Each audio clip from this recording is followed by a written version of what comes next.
Hey people, get ready to crush everyday IELTS and CELPIP tests for all modules and make your dreams come true. I'm your motivator and I'll be guiding you through the test prep videos. So don't forget to like, share, and subscribe, or you'll be missing out on some serious preparation. Section 1. You will hear a man calling a library about joining and borrowing services. First, you have some time to look at questions 1 to 10.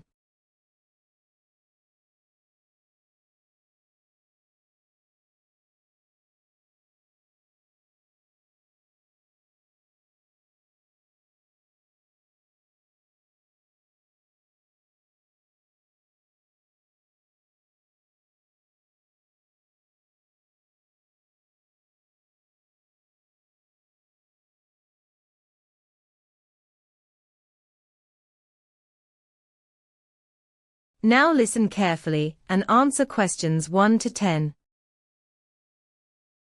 Good afternoon. I was wondering if you could help me. I'd like to join the library, and I also wanted to find out about the borrowing service and how it all works.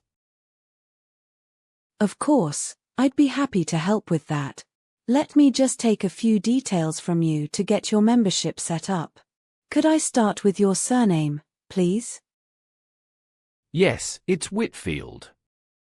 Shall I spell that for you? Whitfield. Whitfield, lovely, got it. And your first name? Donald. Donald, thank you. And could I ask for your date of birth? Of course. It's the 14th of March, so the 14th of the 3rd month, 1978. The 14th of March, 1978, perfect. Now, what's your home address, please?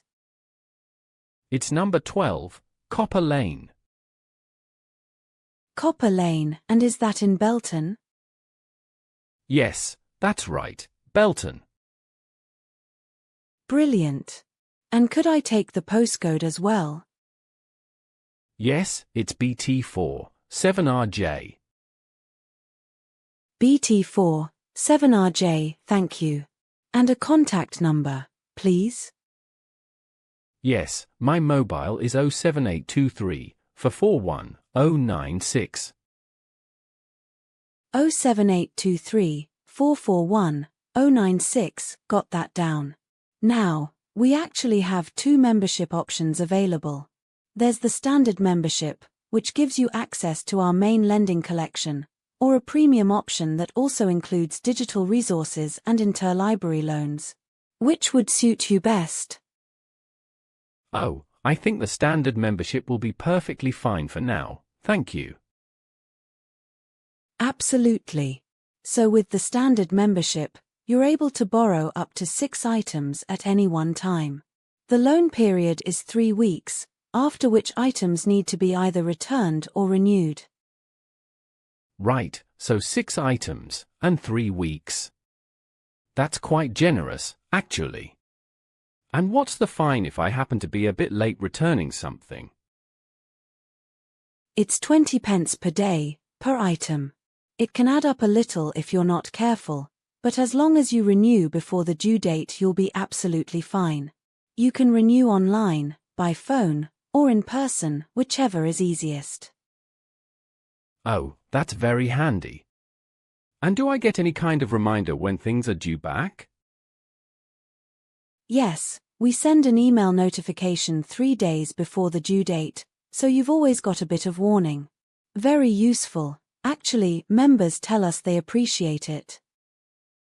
That sounds great. And what do I need to bring in to actually collect my membership card? Just pop in with a photo ID and a proof of address, something like a utility bill or bank statement is perfectly fine. We'll issue the card on the spot, same day. Wonderful. I'll aim to come in later this week, then. Thank you so much, you've been really helpful. It's a pleasure, Donald. We look forward to seeing you. Goodbye. Cheers. Bye then. That is the end of section 1. You now have some time to check your answers to section 1.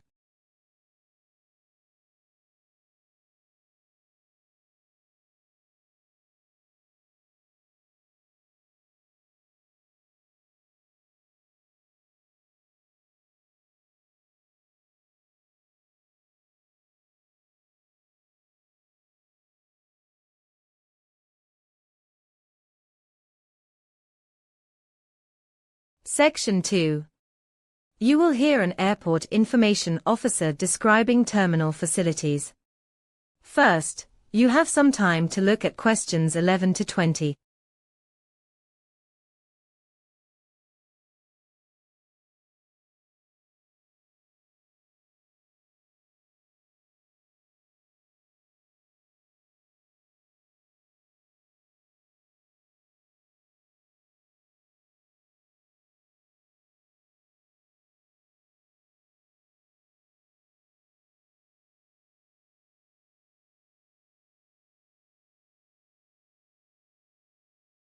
Now listen carefully and answer questions 11 to 20.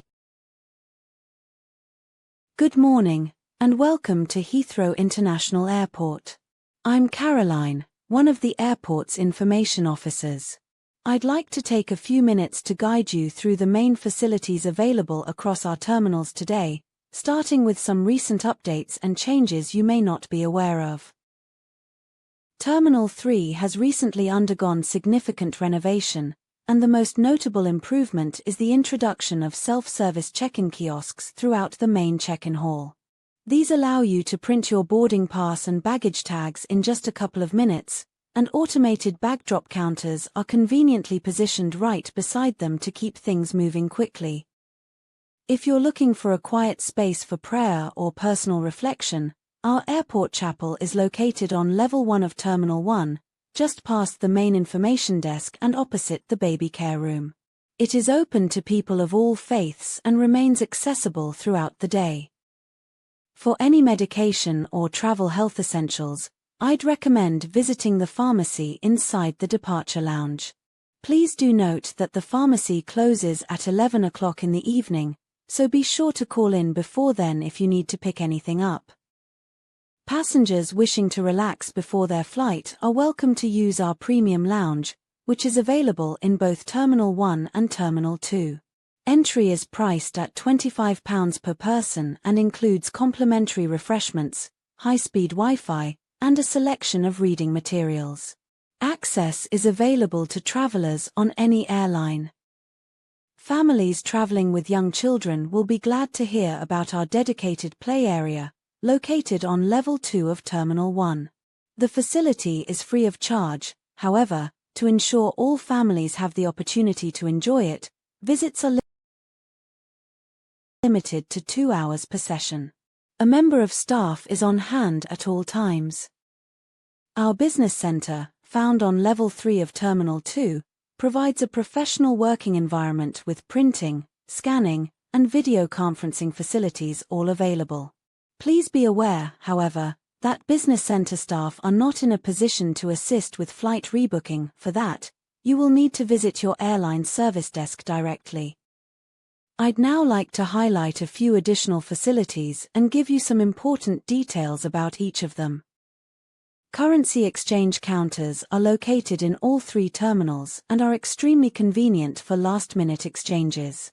These operate around the clock 24 hours a day, 7 days a week, meaning you can change your money at any time, whether your flight departs at noon or in the early hours of the morning. Those who enjoy watching aircraft will be pleased to hear about our observation deck, which offers panoramic views over the runways. I'm delighted to report that the observation deck has recently been extended, with a brand new outdoor terrace now giving visitors an even broader vantage point. The extension opened to the public just last month.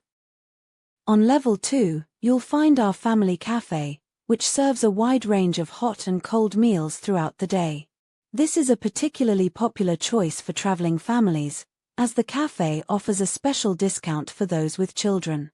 If you're traveling with a child under the age of 12, you'll receive 15% off your entire food bill, which represents a very welcome saving. One final point worth mentioning, our rooftop garden, which is normally a lovely setting to enjoy some fresh air and unwind before your journey, is currently closed temporarily for maintenance works. We do apologize for any inconvenience this causes and expect the garden to reopen within the next 2 weeks. Thank you for taking the time to listen. Our information officers are stationed throughout all 3 terminals and are always happy to assist with any queries you may have. We hope you have a smooth and enjoyable journey today. That is the end of Section 2. You now have some time to check your answers to Section 2.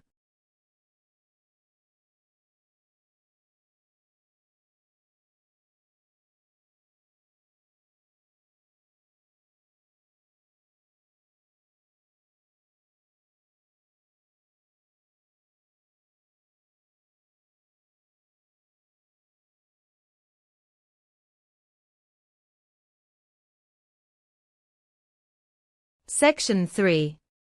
You will hear 2 students and a professor discussing a paper on social media and teenagers. First, you have some time to look at questions 21 to 30.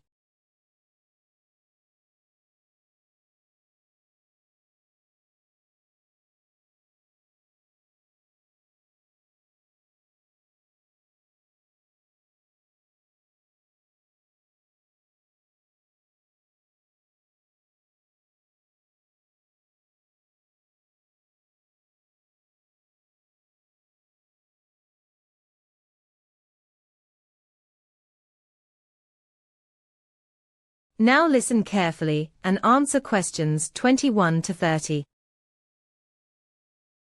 Dr. Evans, thank you for making time to see us today. We'd like to go through our research paper with you and get your feedback before we submit it. Of course, Tom. I've had a quick look at it already. Why don't you start by reminding me of your central argument? Sure. The paper examines the link between social media use and mental health in teenagers. We were particularly interested in whether increased usage correlates with higher rates of anxiety and depression. Right. And what were your main findings? Sarah, perhaps you can take this one. Yes, we identified clear patterns across different age groups. What stood out most was that 13 to 15-year-olds showed the highest increase in anxiety levels, significantly more than the 16 to 19 age group. That is an interesting result. However, I do have concerns about your methodology. The sample you used wasn't representative enough. All your participants came from schools in the same urban area, which limits how far you can generalize the findings. We understand that limitation. In terms of how we gathered the data, we used online questionnaires, which allowed us to reach far more participants than face-to-face interviews would have. Fair enough. And were there any findings that surprised you during the research? Yes, actually.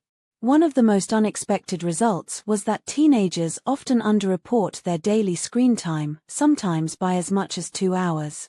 That has real implications for how self-reported data should be interpreted in this type of study. That is a very astute observation. Now, let us talk about how the paper was structured. Tom, how did the writing process go overall? Honestly, the literature review took much longer than we had planned.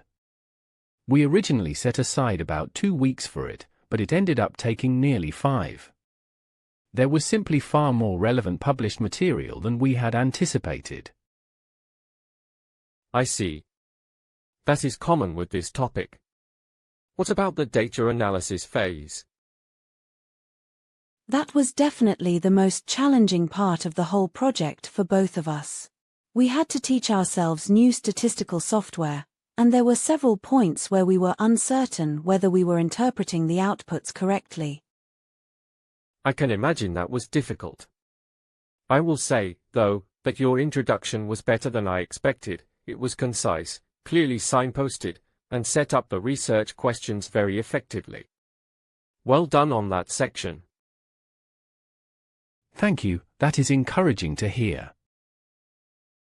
However, your discussion section is where I think you need to do considerably more work. Some of the claims you make there are not sufficiently supported by the existing literature. That section really needs more research to back it up properly. Could you point us towards any sources you feel we should be drawing on? I will send you a reading list. More broadly, I would also strongly recommend that you strengthen the theoretical framework before you submit the final version. At the moment your arguments are not clearly grounded in any established theory, and that is a significant gap. So you mean we should identify a specific theoretical lens, something like social comparison theory, for instance, and apply it consistently throughout the paper? Exactly. That would give the paper considerably more academic rigor. Overall, though, you have done solid foundational work. Address those issues and I think you will have a strong submission. Thank you, Dr. Evans. We will get started on those revisions straight away. That is the end of section 3. You now have some time to check your answers to section 3.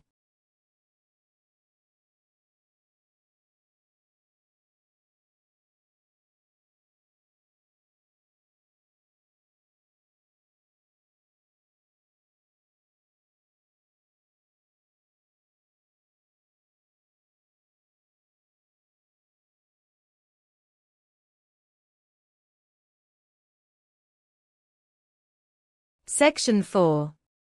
You will hear university lecture on the role of microorganisms in soil health and agriculture.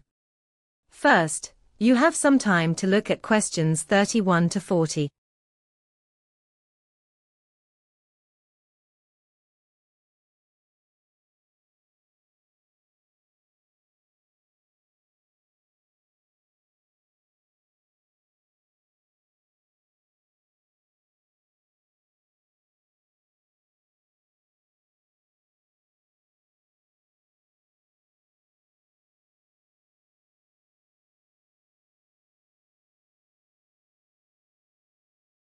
Now listen carefully and answer questions 31 to 40.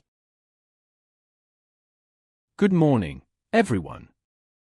Today's lecture focuses on one of the most fascinating yet frequently overlooked dimensions of agriculture, the microscopic world living beneath our feet. Soil is not simply an inert growing medium, it is a dynamic ecosystem teeming with billions of living organisms.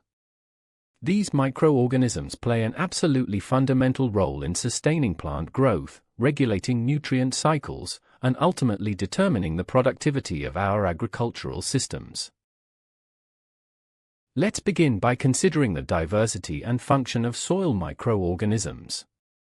There are several major groups, including bacteria, fungi, protozoa, and nematodes, but it is bacteria that are by far the most abundant type, with a single teaspoon of healthy soil containing up to 1 billion bacterial cells.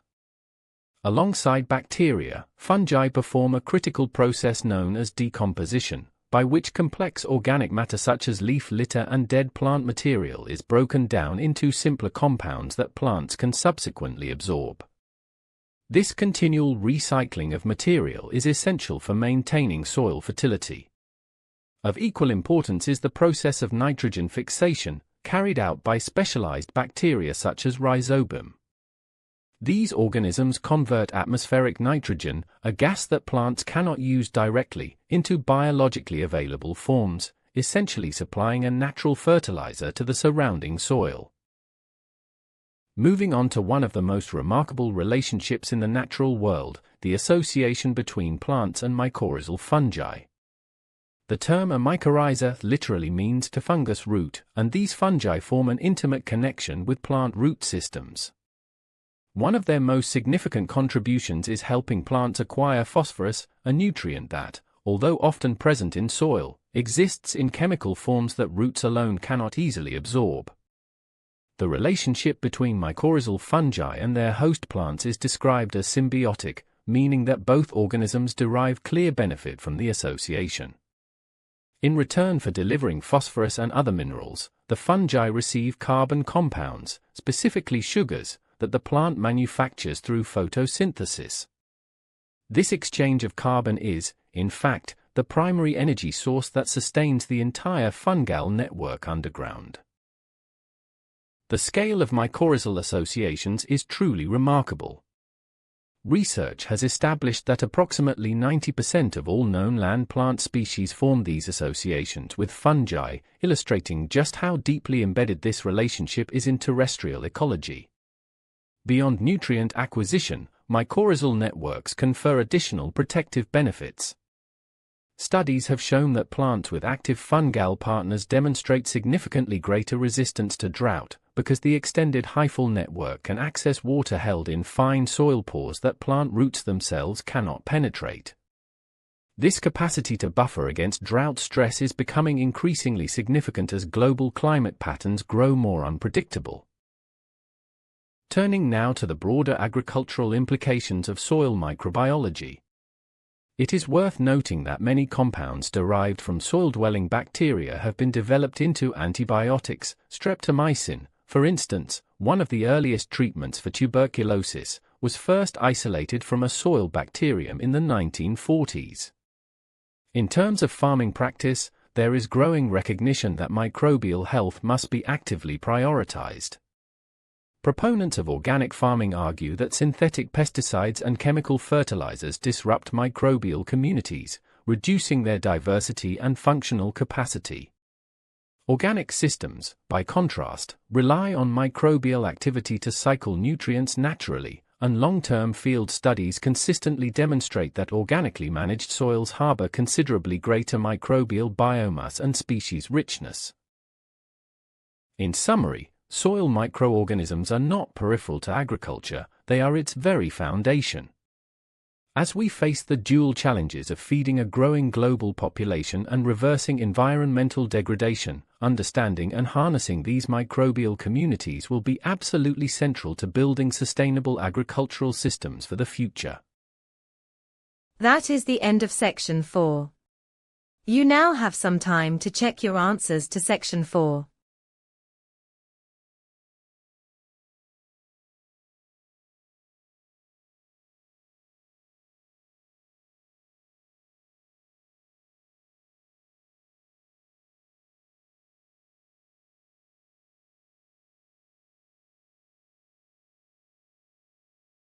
That is the end of the IELTS listening test.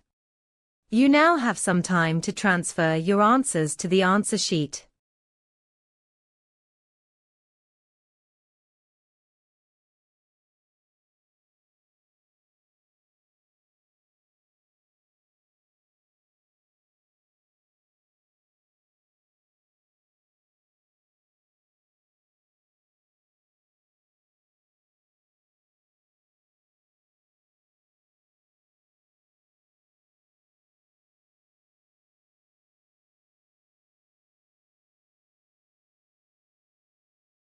Hey people, how was your test? Don't forget to like, share, and subscribe, or you'll be missing out on some serious fun. See you tomorrow!